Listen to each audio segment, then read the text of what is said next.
back to my channel. I have Alora with me today, my little baby.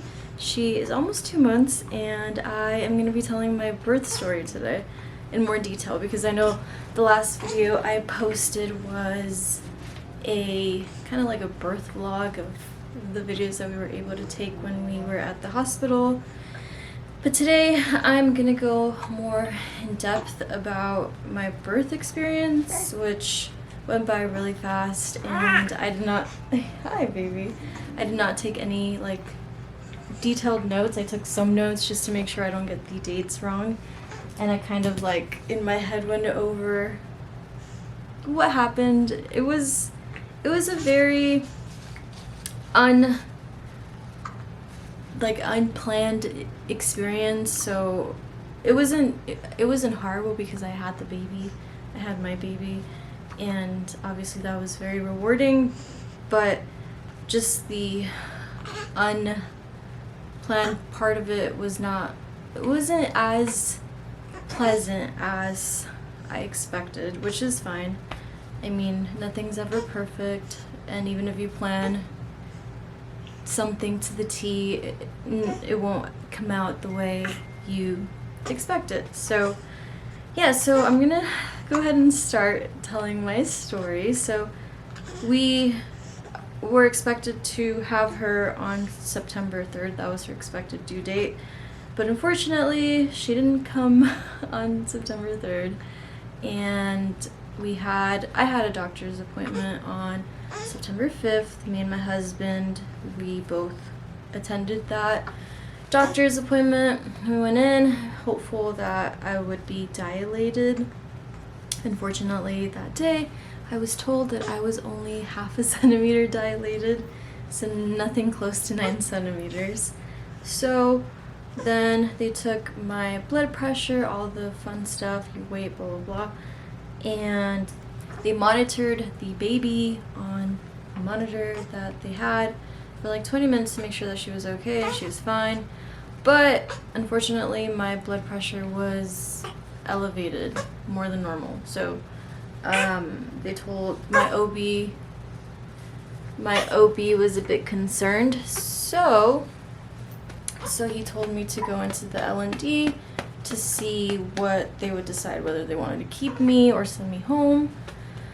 So my husband and I went home, and I changed. I told him, hey, let's take our bags just in case, you know, they choose to keep us and we have a baby. So yeah, we came home, we took our bags, and we headed to the hospital, to the L&D department, labor and delivery department. We checked in, we waited a couple of like minutes before they called our names. And this was the part that I really didn't like from our hospital. They had me go in by myself first without my husband in the, I forgot what the area is called. They take you into this area where they monitor you and they ask you a bunch of questions, and yeah, so they took me there. I had to change into a gown. They asked me a bunch of questions, why I was sent there.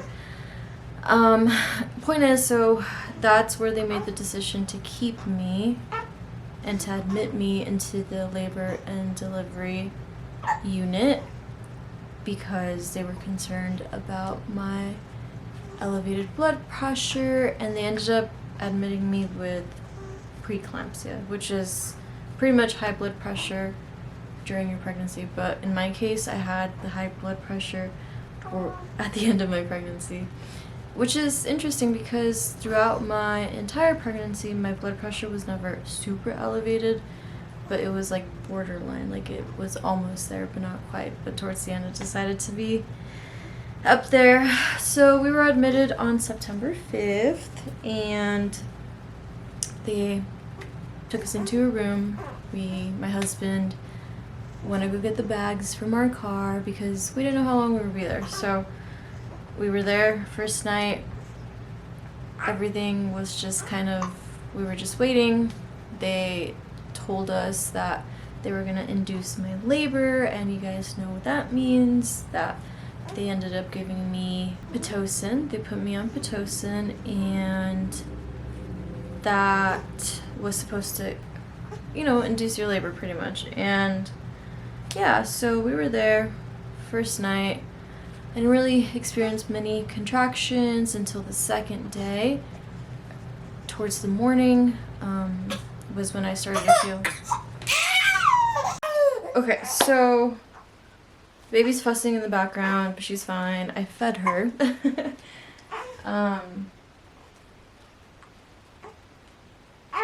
She's smiling now. She's been doing this thing where she like pulls her hair, so I need to put a hat on her. But anyways, so I was saying that yeah, so they gave me Pitocin, and then after giving me Pitocin, they broke my water. After breaking my water, they ended up seeing that I wasn't dilating as fast as they wanted me to, so they ended up giving me, let me look this up and hopefully I say it correctly.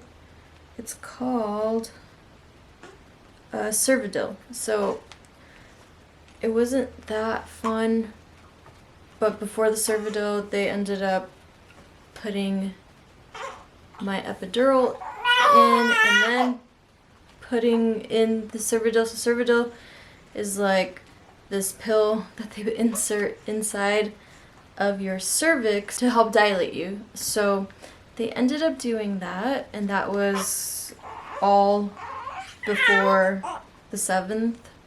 So all that happened before the 7th, because on the 7th, morning of, everything was kind of good. I was dilating. The Cervidil was working. I was dilating quick enough at this point. I was feeling some contractions, and towards midday, so she was born at 3, so towards like prior to 3, I ended up almost dilating to a 9. Actually, I think I did dilate. No, I dilated to a 9, but the issue was that I couldn't, she wasn't dropping, her head wasn't, she wasn't going through the canal. I forgot what scores they used, but there was a score that wasn't changing, and it was because the baby wasn't moving, and the reason why she wasn't moving, which we found out after I gave birth, was because the cord was wrapped around her neck.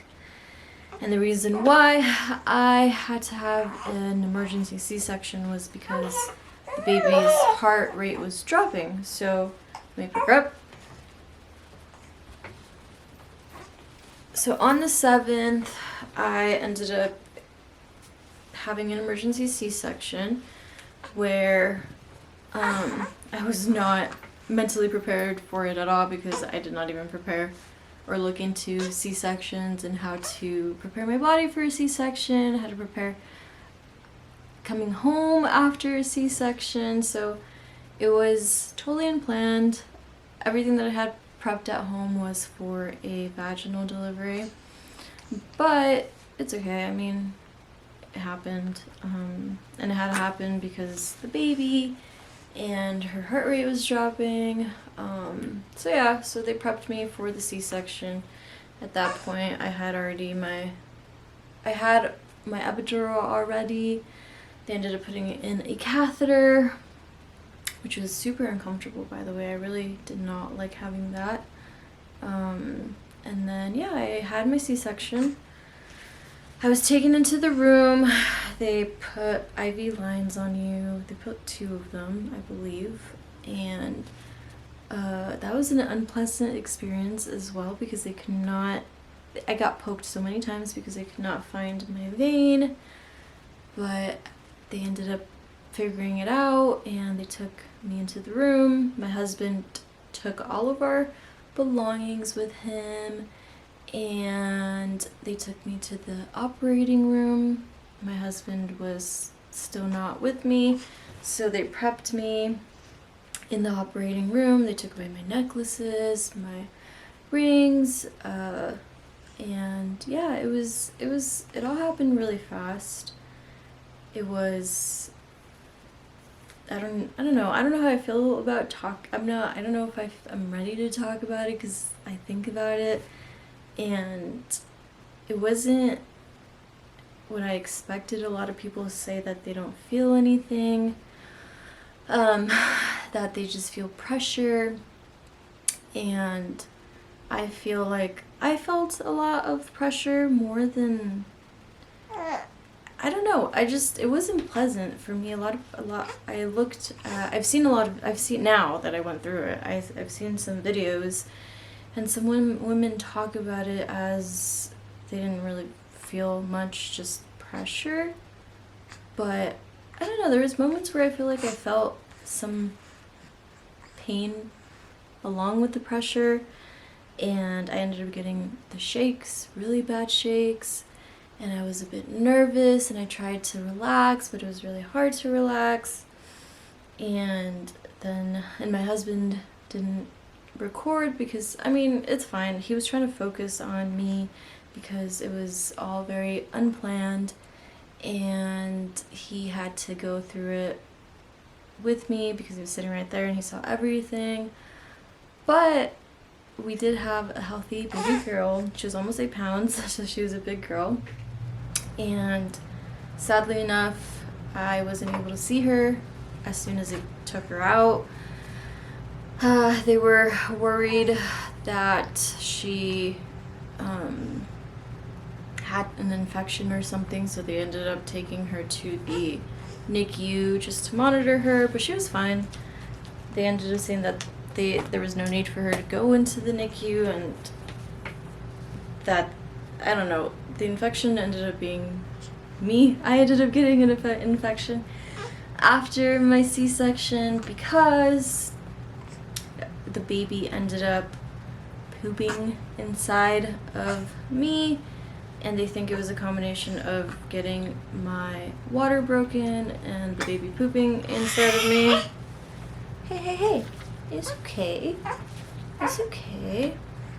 So it ended up being a combination of those two. I got an infection, and I had to stay in the hospital afterwards, after my C-section, for longer than normal. So for, I believe, almost 4 days. We left the 12th, I believe, September 12th. And that was a very unpleasant experience because for the first day after my C-section, I wasn't able to get up because they had me hooked on a magnesium drip. So that meant that I wasn't able to get up for the entire night because I was on magnesium. I was on the drip, and I was fall risk because magnesium makes you dizzy or tired. So yeah, so I wasn't really that, I was kind of in and out of consciousness that first day. And my husband was amazing. He took care of Alora. So then the second day was when I was able to move. I was nervous to move.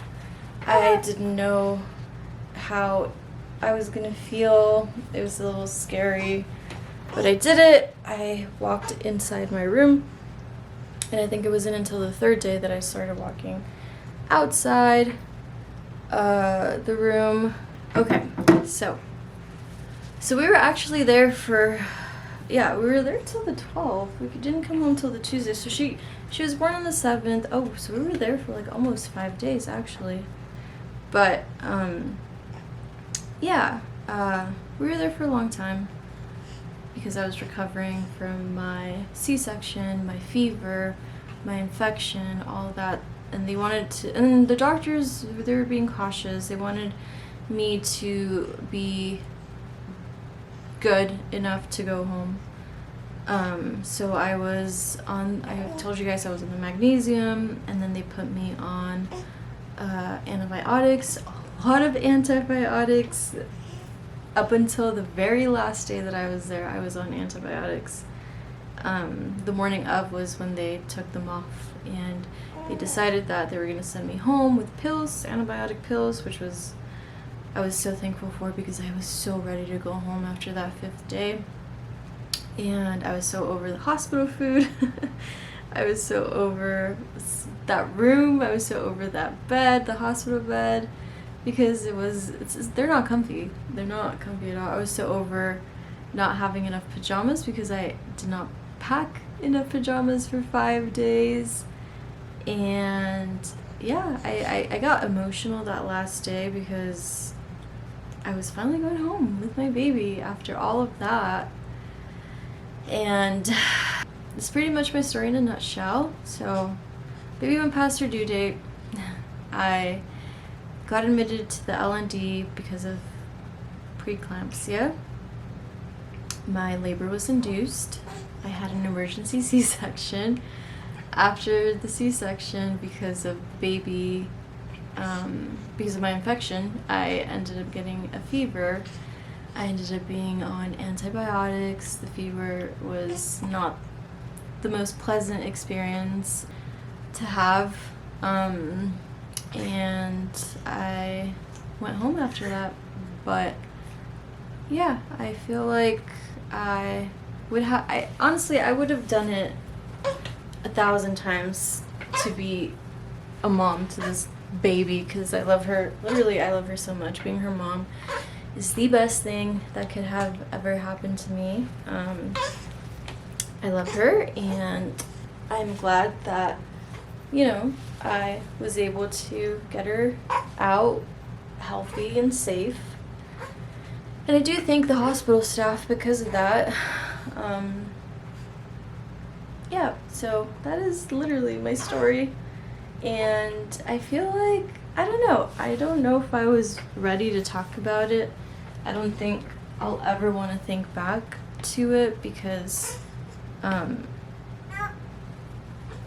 don't know. I don't want to say that the experience traumatized me, because I don't think it did, but when I talk about it, it doesn't settle well in my stomach. So yeah, I'm just, like I said, I'm happy I have my baby, and I'm happy the experience is over with. And I just wanted to share my story, even though it's slightly short. But yeah, that is it. And I feel like I just had to talk about it a little bit, because now I can put it behind me and not think about it until I have my next baby, because God knows if I'm going to have another C-section or a vaginal birth. But whatever it is, I feel like I will mentally prepare myself a bit better for it, because that's the kind of person I am. I like to know a bit, at least a bit. I know nothing ever comes out perfect, right? Like I said, you can plan for it and nothing comes out perfect, but you can inform yourself on what the outcomes may be, and how to take care of yourself, and how to advocate for yourself during these processes. And I think that's what I didn't prepare for. I didn't know how to advocate myself. I didn't know how to advocate for myself due to the C-section, because I didn't plan for the C-section. And I think for my next pregnancy, I will be better prepared with questions. And I think that's just it. I just didn't know how. There was no way for me to be prepared for that C-section, because it was an emergency C-section that I did not prepare for mentally, or with ways to advocate for myself during the process. I hope that makes sense. But yeah, I think that if there's any takeaways for you moms out there, expecting mothers out there, new mothers out there, it's just to inform yourself about the hospital you're going to, and the procedures that you might or might not experience. Just to inform yourself more, and to advocate for yourself, to not be scared to speak up for yourself, and to ask your husband to do the same for you. Luckily, my husband advocated for me a lot, and I'm thankful for him.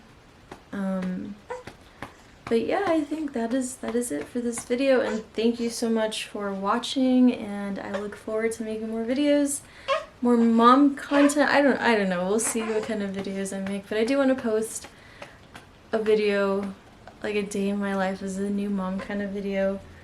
I think that would be really sweet, but yeah, we'll see what happens.